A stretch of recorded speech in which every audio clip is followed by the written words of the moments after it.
독 100개를 채우면 모든 진실을 알게 되리라.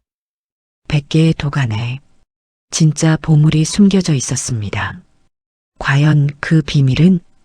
그날 밤 양반댁 뒤뜰에서 독을 감싸 안은 며느리가 피를 흘리며 외쳤습니다. 제발, 이것만은. 석 달 전 시어머니께서 남긴 유산은 깨진 독 100개였습니다. 큰 며느리는 은 220냥을 받았지만 작은 며느리는 쓸모없는 쓰레기만 받았지요. 하지만 그 독 안에는 누구도 상상하지 못한 비밀이 숨겨져 있었습니다. 첫 번째 독에서 나온 편지, 10번째 독에서 나온 왕실 백자, 40번째 독에서 발견된 가족 초상화의 충격적 비밀. 과연 100번째 독 안에는 무엇이 숨겨져 있을까요? 이 이야기는 400년 전 조선시대 분원 마을에서 실제 있었던 일입니다. 인내와 진실이 만들어낸 기적 같은 이야기입니다. 구독과 좋아요는 큰 힘이 됩니다. 오늘도 감동적인 이야기 지금 바로 시작합니다. 조선 영조 20년 섣달금음이었습니다. 한양에서 세시진거리 광주 분원 도자기 마을 김도령댁. 달빛이 유난히 밝은 밤 뒤뜰에 99개의 백자독이 줄지어 서 있었습니다. 작은 며느리 소양이 마지막 독조각을 두 손으로 어루만지고 있었습니다. 23의 나이 그녀의 손은 상처투성이었지요. 풀칠 때문에 손톱 밑이 골맞고 독조각에 베인 흉터가 10개도 넘었습니다. 9달 하루도 쉬지 않고 독을 붙여온 세월이었습니다. 그때 담장 너머에서 인기척이 들렸습니다. 큰 며느리 박씨가 어둠 속에서 독을 훔쳐보고 있었지요. 그녀의 눈빛엔 광기가 서려 있었습니다. 소양이 품속에서 편지를 꺼냈습니다. 50번째 독에서 나온 시어머니의 글씨였지요. 100개를 다 채우면 모든 진실을 알게 되리라. 9달 전 봄이었습니다. 영조 20년 3월 삼진날 김도령댁 대청마루에 온 가족이 모여 앉았습니다. 시어머니 정씨 부인이 엄숙한 표정으로 말씀하셨지요. 오늘로 내가 죽었다 생각하거라. 유산을 나누어 주겠다. 두 며느리의 가슴이 뛰기 시작했습니다. 큰아들 복만에게는 한양 종로 도자기 상점을 주겠다. 임대료로 월 10냥이 들어온다. 그리고 분원 아래 논심 맞이기. 해마다 쌀 50석이 나오니 은자 100냥 값어치니라. 큰 며느리 박씨의 얼굴이 환해졌습니다. 1년이면 은자 220냥, 10년이면 2200냥. 박씨는 입을 틀어막고 웃음을 참았습니다. 작은 아들 봉수에게는 모두의 시선이 집중되었습니다. 뒤뜰 창고에 있는 깨진 독 100개를 주겠다. 예, 예. 소양의 입이 떡 벌어졌습니다. 고물상에 팔면 은자 2냥은 받으리라. 박씨가 배를 잡고 웃기 시작했지요. 은자 2냥이라니 저희가 은 1200냥 받을 동안 동서는 은 2냥. 600배 차이였습니다. 소양은 분원도공 이씨의 외동딸로 태어났습니다. 어려서부터 아버지 곁에서 깨진 도자기를 붙이는 법을 배웠지요. 금가루와 오칠을 섞어 금으로 이어 붙이는 금계백자, 그 기술이 소양의 유일한 재주였습니다. 하지만 가난한 도공의 딸이라 혼수가 변변치 못했습니다. 시집 온 지 1년 소양은 늘 천대를 받았지요. 큰 며느리 박씨가 틈만 나면 놀려댔습니다. 아이고, 동서 손 좀 보게나. 흙 만지느라 거칠기가 뭐 산의 손 같구만. 소양은 그저 참을 뿐이었습니다. 시어머니 정씨 부인만이 소양의 재주를 알아보셨습니다. 내 솜씨가 아깝구나. 언젠가 쓸 날이 올 게다. 소양은 그 말씀에 위로를 받았지요. 비록 지금은 천대받지만 언젠가는 인정받을 날이 올 것이라 믿었습니다. 그로부터 이틀 후 소양은 눈물을 닦고 뒤뜰로 나갔습니다. 창고에 쌓여 있던 100개의 깨진 독조각들이 그녀를 기다리고 있었지요. 아버지께서 가르쳐 주신 대로 하나씩 붙여보겠습니다. 소양은 첫 번째 독조각들을 정성스럽게 모으기 시작했습니다. 수십 개의 조각을 하나하나 맞추어 보았습니다. 해가 중천에 뜰 때까지 소양은 풀을 끓이고 금가루와 오칠을 섞었습니다. 아버지께서 가르쳐 주신 금계백자 기술이었지요. 조각을 하나하나 붙이고 금실로 금간 자리를 꿰맸습니다. 해가 서산으로 기울 무렵 드디어 첫 번째 독이 완성되었습니다. 금으로 이어진 자리가 햇살을 받아 빛났습니다.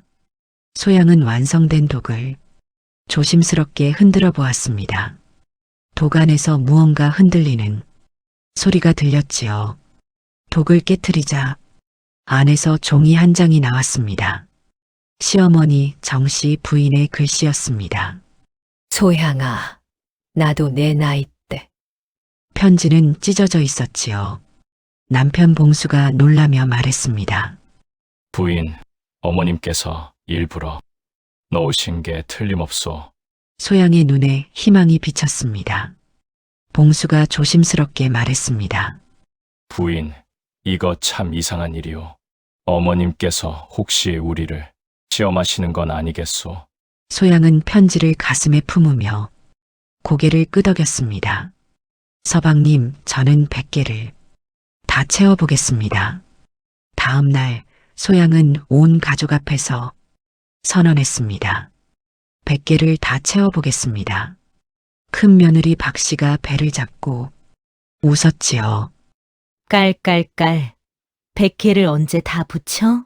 하나에 하루씩 걸려도 100일이니 석 달 넘게 걸리겠네. 소양은 입술을 깨물며 참았습니다. 봉수는 형수님 눈치를 보며 아내를 제대로 감싸지 못했습니다. 부인 너무 무리하지는 마시오. 그저 작은 위로뿐이었지요. 시어머니 정씨 부인은 조용히 지켜보고만 계셨습니다. 그날 밤부터 소양은 독을 붙이기 시작했습니다. 담장 너머에서 박씨가 몰래 훔쳐보았지요. 뭔가 수상하다. 전현이 왜 저리 열심인 거지? 박씨는 불안해졌습니다. 열흘이 흘렀습니다. 소양은 하루도 쉬지 않고 독을 붙였지요. 새벽부터 밤늦게까지 금가루와 오칠로 하나씩 완성해 나갔습니다. 손에는 물집이 잡히고 손톱 밑이 골맞지만 소양은 멈추지 않았습니다. 드디어 10번째 독이 완성되었습니다. 소양은 10번째 독을 조심스럽게 흔들어 보았습니다. 독 안에서 무언가 달그락거리는 소리가 났지요. 독을 깨뜨려 보니 아름다운 백자 조각이 나왔습니다. 그런데 보통 백자가 아니었습니다. 이건 궁중에서만 쓰는 어용 백자가 아닌가. 조각 뒷면에는 도안이 그려져 있었습니다. 왕실 백자 설계도의 일부였지요. 소양의 손이 떨렸습니다. 소양은 지금까지 나온 독 조각들을 모두 꺼내 맞춰보기 시작했습니다. 첫 번째 독부터 10번째 독까지 조각들을 하나씩 맞추니 거대한 그림의 일부가 드러났습니다. 이건 분명 왕실 도자기 제작 비법이 담긴 담장 너머에서 이를 지켜보던 박씨의 얼굴이 창백해졌습니다. 은 2냥짜리 독이 아니었어. 시어머니께서 일부러. 박씨는 손톱을 물어뜯으며 불안에 떨었습니다. 20일이 흘렀습니다. 소양은 밤낮 없이 독을 붙여 20개를 완성했지요. 박씨는 밤마다 담장 너머로 소양의 뒷뜰을 훔쳐보았습니다.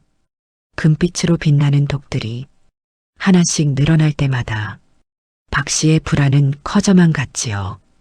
20번째 독을 깨뜨리자 작은 비단 주머니가 나왔습니다. 안에는 씨앗들이 들어 있었지요. 소양은 마을 약방 주인을 급히 불렀습니다. 노약사가 씨앗을 보더니 눈이 휘둥그레졌습니다. 이건 가뭄에도 견디는 천금 같은 약초 씨앗이요. 궁중에서만 재배한다는 귀한 것인데 어찌 여기에? 소양은 조심스럽게 물었습니다. 이 씨앗을 심으면 어찌 되는 것이옵니까? 석 달만 키우면 한 뿌리에 10냥은 받을 수 있어. 여기 씨앗이 20개는 되니 모두 심으면 200냥이요. 담장 너머에서 듣고 있던 박 씨의 얼굴이 사색이 되었습니다. 200냥이라니. 내가 받은 논에서 1년 농사 지어야 100냥인데. 박 씨는 손톱을 물어뜯으며 안절부절 못했습니다. 시어머니께서 도간에 이런 보물들을 숨겨놓으셨다니 박 씨는 밤잠을 이루지 못했습니다. 30번째 독까지 완성했을 때는 이미 한 달이 지나 있었습니다. 마을에 소문이 퍼지기 시작했지요. 김도령 댁 작은 며느리가 보물을 캐고 있다더라. 독 하나에 10냥씩은 나온다던데. 마을 사람들이 구경하러 김도령 댁 뒤뜰로 몰려들었습니다. 30개의 금빛 독들이 햇살을 받아 찬란하게 빛났지요. 30번째 독을 깨뜨리자 약재 목록이 적힌 책이 나왔습니다. 100가지가 넘는 귀한 약재들의 이름과 효능이 빼곡했지요.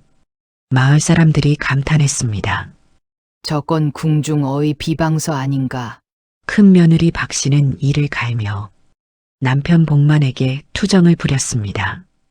여보, 저 독들 절반은 우리 것 아니에요? 어머님께서 너무 불공평하세요.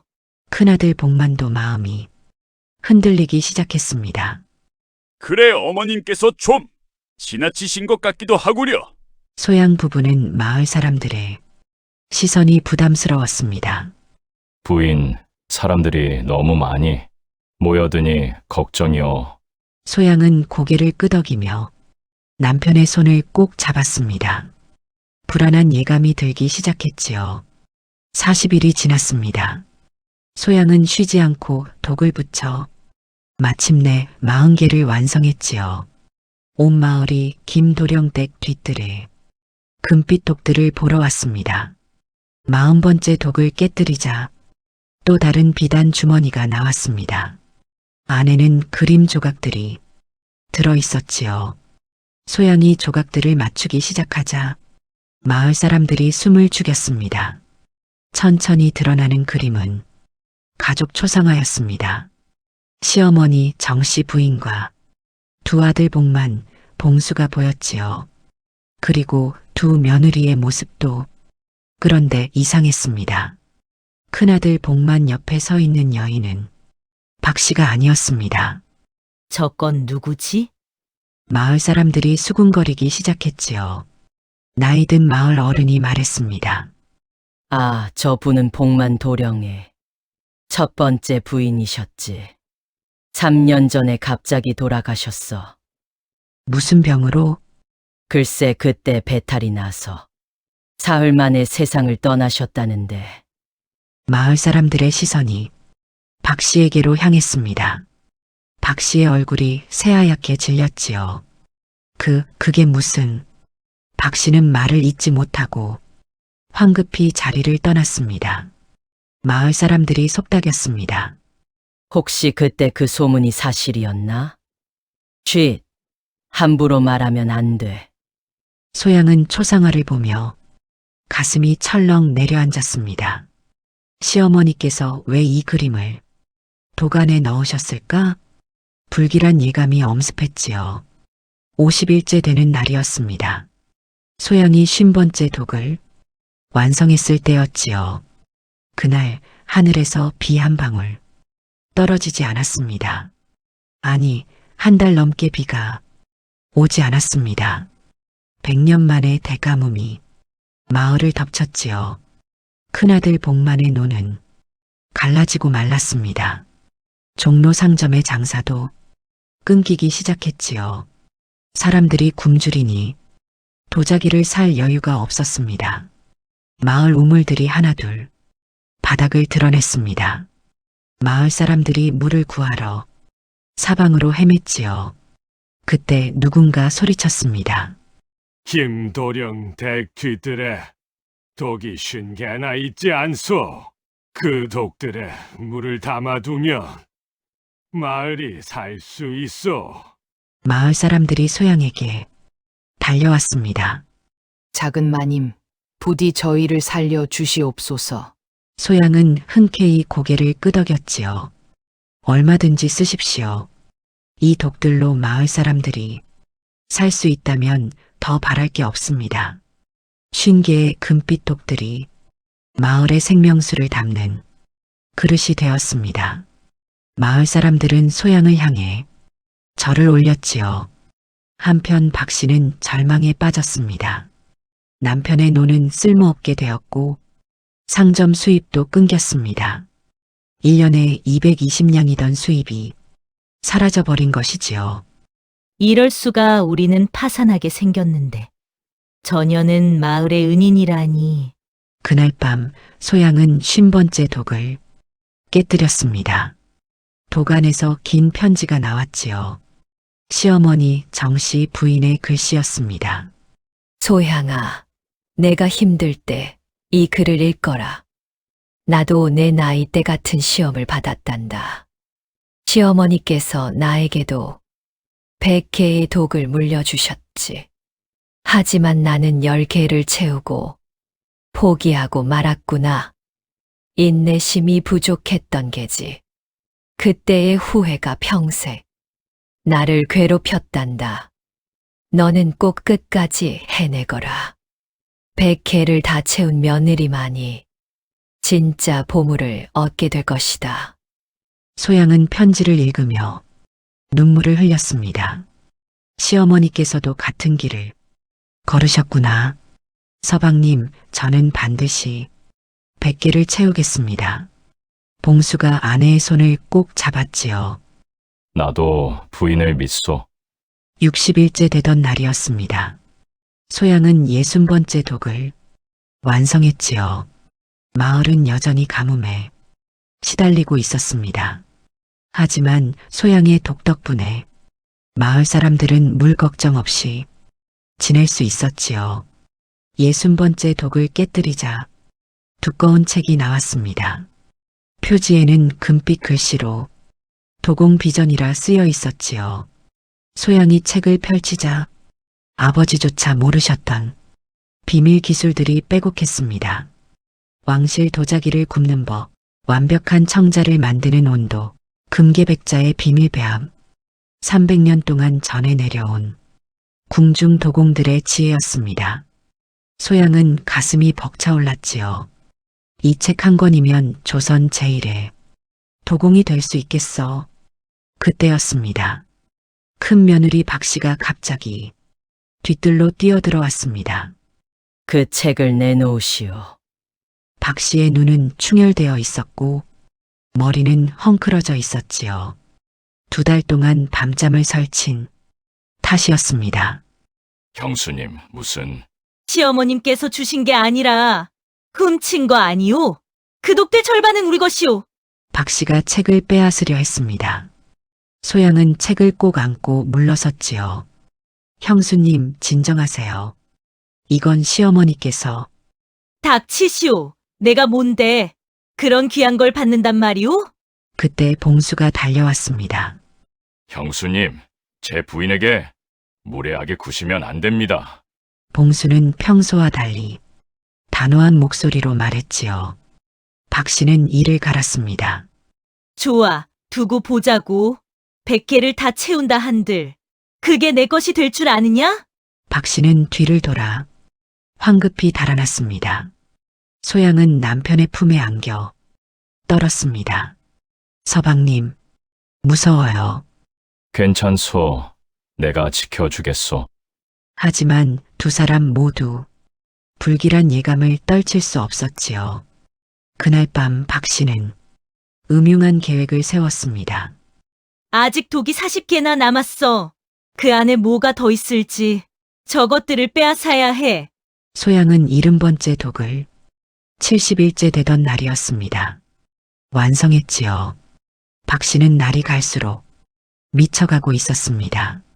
밤마다 뒤뜰을 배회하며 중얼거렸지요. 왜 전현에게만. 70번째 독을 깨뜨리자 놀라운 것이 나왔습니다. 풍수지리 지도였지요. 그것도 명당 중의 명당, 1000년에 한 번 나올까 말까한 길지의 위치가 표시되어 있었습니다. 이곳에 가마를 지으면 만냥짜리 도자기도 만들 수 있다는 뜻이로구나. 마을 풍수가가 감탄했습니다. 그때 박 씨가 뒤뜰에 독약 장수를 불렀습니다. 이 약초를 독에 타면 어찌 되는 게요? 이건 먹으면 죽는 맹독이옵니다. 왜 이런 걸? 조용히 하시오. 은자 열량을 드릴 테니 아무에게도 말하지 마시오. 박 씨는 밤이 되자 몰래 뒤뜰로 숨어들었습니다. 소양의 독들의 독을 타려는 것이었지요. 하지만 마을 개들이 일제히 지저댔습니다. 왕왕왕 소양과 봉수가 뛰어나왔고 마을 사람들도 몰려들었습니다. 박 씨가 독약병을 손에 든 채 굳어 있었지요. 봉수의 목소리가 떨렸습니다. 마을 사람 중 하나가 박 씨의 손에서 병을 빼앗아 냄새를 맡아보았지요. 이건 독약이요. 마을 사람들이 경악했습니다. 박 씨가 작은 마님을 독살하려 했구나. 3년 전 첫 번째 부인도 박 씨가. 오래전부터 의심하던 마을 사람들이 입을 열었습니다. 그때 천마님께서 갑자기 배탈이 나셨지. 그리고 박 씨가 시집 온 게 꼭 석 달 후였어. 모든 진실이 드러났습니다. 박 씨가 복만의 첫 부인을 독살하고 그 자리를 차지한 것을 큰아들 복만이 창백한 얼굴로 나타났습니다. 여보, 그게 사실이요? 박 씨는 입술을 떨며 말을 잇지 못했습니다. 나는 단지. 그녀의 침묵이 모든 것을 인정하는 것이었지요. 복만이 비틀거리며 주저앉았습니다. 내 아내를 내가. 마을 사람들이 박 씨를 에워쌌습니다. 관가에 알려야 하오. 살인자를 그냥 둘 수 없소. 박 씨는 절규했습니다. 아니야. 나는 단지 사랑했을 뿐이야. 그 여자가 죽어야 내가 행복할 수 있었어. 소양은 그 모습을 보며 오싹한 전율을 느꼈습니다. 시어머니께서 이 모든 것을 알고 계셨구나. 그래서 가족 초상화를 도간에 넣으신 거구나. 다음 날 아침이었습니다. 마을 이장이 관하에 고발장을 올렸지요. 박 씨가 전처를 독살하고 작은 마님까지 해치려 했습니다. 큰아들 복만은 하루아침에 늙어버렸습니다. 사랑했던 아내가 살인자였다니 그는 박 씨와 말조차 섞지 않았습니다. 박 씨는 방 안에 갇혀 울부짖었지요. 나도 사랑받고 싶었을 뿐이야. 왜 모두 나를 미워하는 거야? 며칠 후 관가에서 나졸들이 왔습니다. 박 씨를 끌고 가기 위해서였지요. 박 씨, 살인 혐의로 잡아가겠소. 박 씨가 소리쳤습니다. 기다리시오. 나는 아무것도 훔치지 않았소. 저 독들의 절반은 내 것이 맞소. 나졸이 말했습니다. 그건 부사 나리께 말씀드리시오.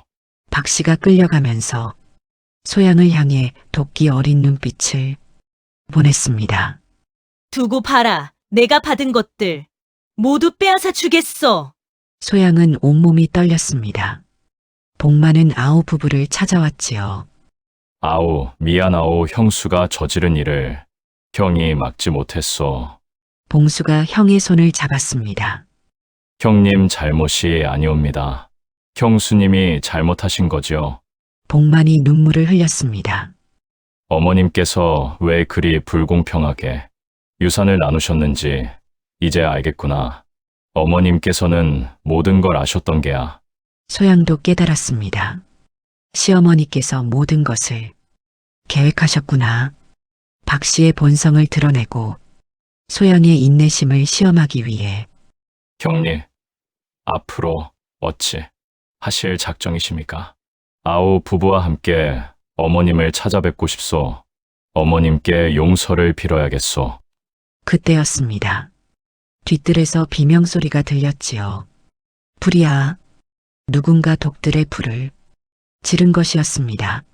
소양과 봉수, 복만이 뒤뜰로 달려갔습니다. 불길이 독 10개를 집어삼키고 있었지요. 물을 부어라. 마을 사람들이 급히 물을 날랐습니다. 다행히 불은 곧 꺼졌지만 10개의 독이 검게 그을려 버렸습니다. 누가 이런 짓을? 소양이 무릎을 꿇고 울었지요. 그때 한 마을 사람이 수상한 자를 봤다고 말했습니다. 박 씨의 친정 오라버니가 어젯밤 이 근처를 배회하는 걸 봤습니다. 박 씨의 오라버니 박철수는 마을에서도 악명 높은 건달이었지요. 관가로 끌려가는 박 씨가 오라버니에게 몰래 전가를 보냈던 것입니다. 동생을 위해 복수해 주시오. 80일째 되던 날이었습니다. 소양은 그을린 독 10개를 다시 붙이고 새로 칠해야 했지요. 일주일이 더 걸렸습니다. 87일째 마침내 80개를 완성했습니다. 하지만 박철수는 포기하지 않았습니다. 그는 밤마다 김도령 댁 주변을 어슬렁거렸지요. 아직 20개나 남았어. 그 안에 더 큰 보물이 있을 게야. 마을 사람들이 경계했지만 박철수는 교활했습니다. 어느 날 밤 소양이 혼자 뒤뜰에 있을 때였습니다. 박철수가 담장을 넘어 들어왔지요. 꼼짝 마라. 작은 마님. 그는 손에 큰 망치를 들고 있었습니다. 남은 독들을 다 깨뜨려 보물을 내놓으시오. 소양은 비명을 질렀습니다. 살려주세요. 그때 봉수가 달려왔습니다. 부인, 박철수와 몸싸움이 벌어졌지요. 마을 사람들도 달려와 박철수를 제압했습니다. 이놈을 관가에 넘기자. 박철수는 끌려가면서 악을 썼습니다. 내 동생 박 씨는 억울해. 그 독들은 원래 우리 것이야. 하지만 더 큰 시련은 이제부터였습니다. 사흘 후 관아에서 정갈이 왔습니다. 부사나리께서 소양 부부를 부르신다는 것이었지요. 관아에 도착하니 박 씨가 부사 앞에서 울며 호소하고 있었습니다. 날이 억울하옵니다. 시어머니께서 주신 유산을 제가 받아야 마땅하옵니다. 저는 큰 며느리옵니다. 부사가 말했습니다. 시어머니께서 유언장을 남기셨는가? 소양이 대답했습니다. 아니옵니다. 하지만 온 가족 앞에서 분명히 말씀하셨습니다. 증거가 없구나. 그렇다면 유산은 법대로 큰 며느리와 작은 며느리가 반씩 나눠야 하느니라. 소양은 눈앞이 캄캄했습니다. 87일 동안 고생한 것이 물거품이 되는 순간이었지요. 박 씨가 비웃었습니다. 저 독 80개 중 40개는 내 것이오. 부사가 판결을 내리려는 순간 복만이 나섰습니다. 나리, 제 아내는 전처를 독살한 죄인이옵니다. 죄인이 어찌 유산을 받을 수 있겠습니까? 부사가 고개를 끄덕였습니다. 그것도 일리가 있구나. 하지만 독살 여부는 아직 확정되지 않았느니라. 증거가 명확해질 때까지 유산 분배는 보류하겠노라. 소양 부부는 관아를 나왔지만 마음이 무거웠습니다. 부인, 괜찮소? 서방님, 시어머니께서 어디 계실까요? 돌아오시기만 하면 모든 게 해결될 텐데 그날 밤 또 다른 불길이 뒤뜰을 집어삼켰습니다. 박철수의 일당들이 담을 넘어 방화를 저지른 것이지요. 이번에는 독 20개가 불에 타버렸습니다. 소양은 그을린 독 조각들을 껴안고 통곡했습니다.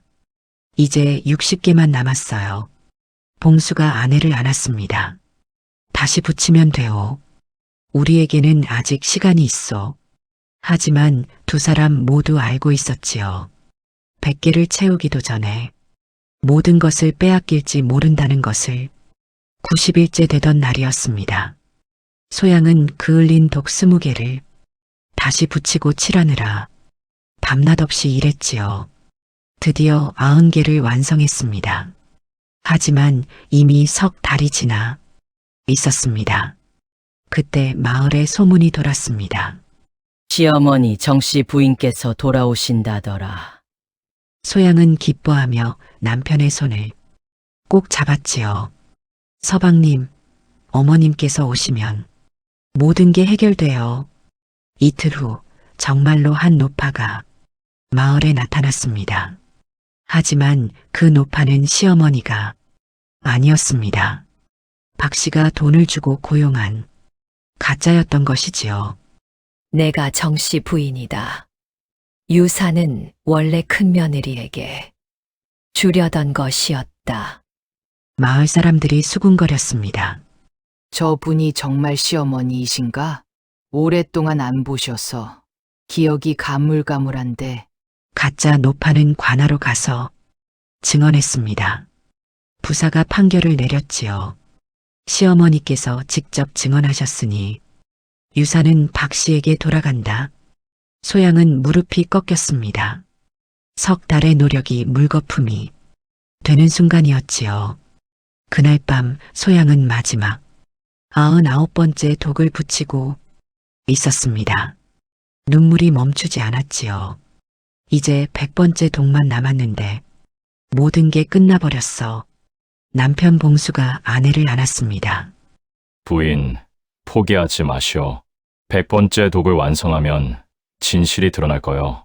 그때였습니다. 뒤뜰에서 비명소리가 들렸습니다. 불이야. 박철수의 일당들이 또다시 담을 넘어 들어온 것이었지요. 이번에는 아예 99개의 독을 모두 부수려는 것이었습니다. 저것들을 다 깨뜨려라. 마을 사람들이 달려왔지만 일당들은 이미 독 10개를 망치로 부수고 있었습니다. 소양이 비명을 지르며 독들 앞을 막아섰지요. 안 돼요. 제발. 박철수가 소양을 밀쳤습니다. 소양이 바닥에 쓰러지며 머리를 부딪혔지요. 봉수가 아내를 감싸 안으며 박철수와 맞섰습니다. 이 사람아, 그만두지 못할까? 둘 사이에 격렬한 몸싸움이 벌어졌습니다. 마을 사람들도 일당들과 싸우기 시작했지요. 아수라장이 되었습니다. 그 와중에 독들이 하나둘 깨져나갔습니다. 소양은 피를 흘리면서도 독을 감싸 안았습니다. 제발, 이것만은. 그때 하늘에서 벼락이 떨어졌습니다. 천둥 소리가 온 마을을 뒤흔들었지요. 박철수와 일당들이 겁을 먹고 도망치기 시작했습니다. 저게 뭐야? 하늘이 노하셨다. 마을 사람들이 일당들을 쫓아갔습니다. 소양은 피 흘리는 이마를 손으로 누르며 독을 세어 보았습니다. 하나, 둘, 셋. 89개만 남아 있었습니다. 10개가 박살 나버린 것이지요. 소양은 그 자리에 주저앉아 통곡했습니다. 이제 정말 끝이야. 봉수가 아내를 떨리는 손으로 일으켜 세웠습니다. 부인, 아직 끝나지 않았소. 우리에게는 아직 100번째 독이 남아있지 않소. 소양이 눈물을 닦으며 고개를 들었습니다. 그렇습니다. 89개밖에 없지만 100번째 독만 완성하면 시어머니께서 말씀하신 100개를 다 채운 며느리만이 진짜 보물을 얻게 될 것이라는 말씀이 떠올랐습니다. 서방님, 마지막 독을 완성하겠어요. 소양은 온몸이 떨렸지만 100번째 독 조각들을 모으기 시작했습니다. 새벽까지 온 정성을 다해 마침내 100번째 독을 완성했지요. 금으로 이어진 100번째 독이 여명의 햇살을 받아 찬란하게 빛났습니다. 새벽 햇살이 100번째 독을 비추었습니다. 소양은 떨리는 손으로 마지막 독을 들어 올렸지요. 서방님, 이제 깨뜨려도 될까요? 봉수가 아내의 손을 꼭 잡았습니다. 그러시오. 부인, 소양이 독을 바닥에 내려놓고 조심스럽게 깨뜨렸습니다. 독 안에서 황금빛 열쇠가 나왔지요. 그리고 한 장의 편지가 함께 있었습니다. 시어머니의 글씨였습니다. 소양아, 축하한다. 내가 100개를 다 채웠구나. 이 열쇠로 안방 벽장을 열거라. 진짜 보물이 거기 있단다. 소양 부부는 안방으로 달려갔습니다. 벽장 뒤편에 숨겨진 자물쇠를 발견했지요. 황금 열쇠를 넣자 찰칵 소리와 함께 벽이 열렸습니다. 그 안에는 또 다른 방이 숨겨져 있었습니다. 방 안에는 300개가 넘는 왕실 백자가 진열되어 있었지요. 하나하나가 천냥은 좋기 나갈 귀한 것들이었습니다. 이건 어머님께서 평생 모으신 보물이로구나.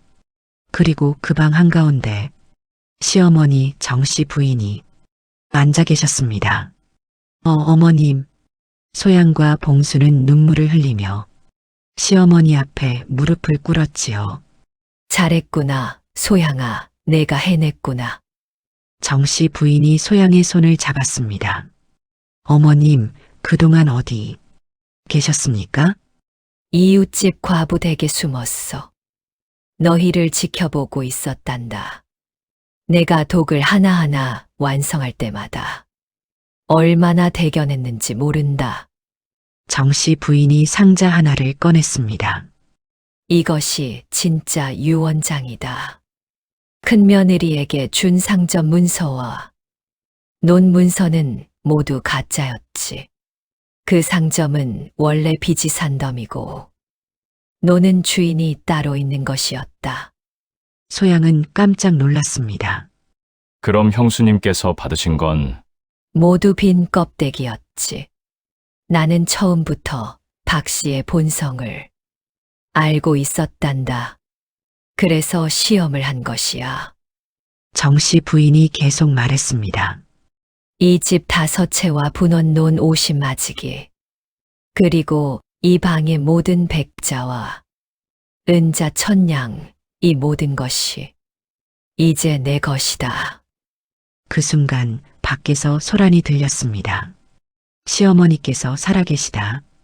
마을 사람들이 몰려왔고 관아의 나졸들도 함께였습니다. 부사나리도 직접 오셨지요. 정씨 부인이 나가서 말했습니다.